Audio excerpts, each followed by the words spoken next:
اور اگر ہم بات کریں خاص طور پہ کراچی کے حوالے سے، کراچی میں آپ لوگوں کا کیونکہ ہیڈ آفس موجود ہے، زیادہ تر سندھ کے بلڈرز جو ہیں وہ آپ لوگوں کے ساتھ کنیکٹڈ ہیں، تو کیا آپ لوگوں کو مشکلات جو ہیں وہ درپیش ہو رہی ہیں؟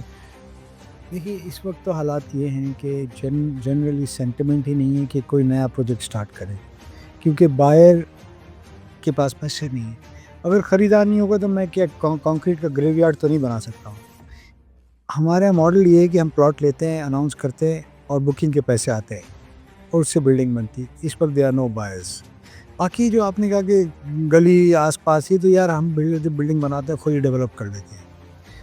وہ مطلب وہ اس سے بہت بڑے مسائل ہیں، اس سے بہت بڑے مسائل ہیں اس وقت۔ دیکھیے پیسے بھی آدمی جب دے سکتا ہے جب پیسے کما رہا ہوتا ہے نا۔